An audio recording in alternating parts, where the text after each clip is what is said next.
नमस्कार बंधू भगिनींनो, आपल्या सगळ्यांचं सहर्ष स्वागत आहे स्वास्तिकम या माझ्या चॅनलवर। आज मी आपल्यासाठी श्रीदेवी भागवत पुराणातील पुढचा अध्याय घेऊन आलेली आहे। सर्वमंगल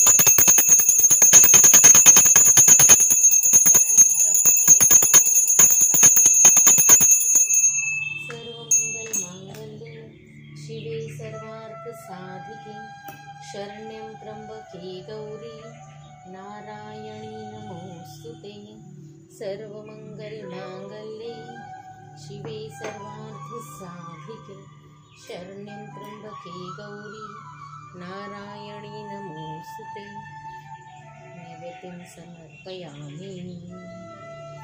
सर्वमंगल मांगल्ये शिवे सर्वार्थ साधिके शरण्यं त्र्यंबके गौरी नारायणी नमोस्तुते। आई देवी भागवती, तुझ्या चरणी एकच प्रार्थना आहे। तुझ्या ज्या कुठल्या भक्तांपर्यंत तुला हे पोहोचवायचं आहे देवी भागवत, त्या सगळ्या भक्तांपर्यंत हे नक्कीच पोहोचू दे आणि तू त्यांच्या आयुष्यामध्ये खूप भरभराट घेऊन ये। त्यांच्या ज्या काही अडचणी असतील त्या दूर कर आणि त्यांच्या आयुष्यामध्ये आनंदच आनंद कर। हे आई जगदीश्वरी, तीच तुझ्या चरणी प्रार्थना आहे। ओम नमः श्री चंडिकाय, ओम नमः श्री चंडिकाय। शत्रुघ्नाला राज्यप्राप्ती। जनमेजयाने विचारले, हे व्यासमुनी, आपण म्हणालात की देवी अंतर्धान पावली, तर मग ती तेथून कुठे गेली? स्वर्गलोकी गेली की मृत्यूलोकी गेली? कुठेतरी राहिली का कोठे विलीन झाली अथवा वैकुंठधामी गेली किंवा समेरू पर्वतावर कुठे गेली? व्यास उत्तरले, हे राजन, मी तुला पूर्वीच मणिद्वीपाबद्दल सांगितले आहे ना। हे द्वीप तिचे अतिशय आवडते स्थान आहे। ते सुधा सागराच्या मध्यभागी आहे। तेथे जगदंबा नित्य विहार करते।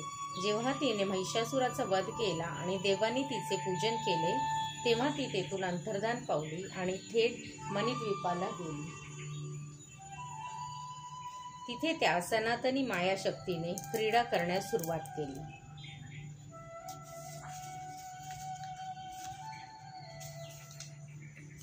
देवानी जेव्हा पाहिले भगवती सर्वेश्वरी अंतर्धान पावलेली आहे, तेव्हा ते तेथून निघून गेले।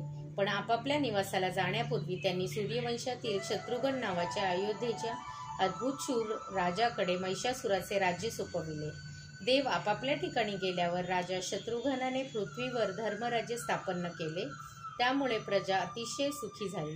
वेळेवर वृष्टी होऊ लागली, धान्य विपुल प्रमाणात पिकू लागले, वृक्ष फुला फळांनी वाकून गेले, सर्व प्राणी मात्र सुखी झाले।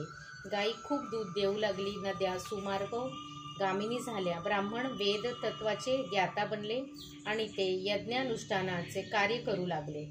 सर्व राज्ये शांततावादीने बनते, तसेच शस्त्रार्थ पारंगत होऊन प्रजा रक्षणात तत्पर असे बनले। त्यांचे शासन न्यायावर अधिष्ठित असे बनले। सर्व प्राणी वैरभावरहित असे बनले। खाणी अपार धनरत्नादी देऊ लागल्या आणि गोठे गायींनी परिपूर्ण असे दिसू लागले। सर्व मानव भगवतीचे भक्त बनले। ब्राह्मण तसेच क्षत्रिय यांनी केलेल्या यज्ञांनी संपूर्ण पृथ्वी व्याप्त झाली। सर्वत्र यज्ञ युग आणि मंडले दिसू लागली। सर्व स्त्रिया पतिव्रता धर्माचे पालन करणाऱ्या सुशीला आणि सत्यवादिनी झाल्या। पुत्र धर्मपारायण होऊन मातापित्यांची भक्ती करू लागले। भूमंडलावर कोठेही अधर्म किंवा पाखंड शिल्लक राहिला नाही। वेदवाद किंवा शास्त्रवाद यांच्याशिवाय अन्य कोणताच वाद अस्तित्वात राहिला नाही। पारस्परिक कलह नष्ट झाले, निर्धनता समाप्त झाली, सर्व गोष्टीत शुभतेचा अंतर्भाव झाला। अकाल मृत्यू नष्ट होऊन सर्वत्र सुख दिसू लागले।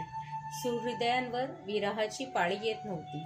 अनावृष्टी आणि दुर्भिक्ष अशी संकटे संपूर्णपणे नष्ट झाली। रोग, मत्सर, विरोधाभास यांची इतिश्री झाली। सर्व व्यक्ती रोगहीन आणि ऐश्वर्य संपन्न झाले। श्री देवी पर्णमस्तु। शुभं भवतु, शुभं भवतु, शुभं भवतु।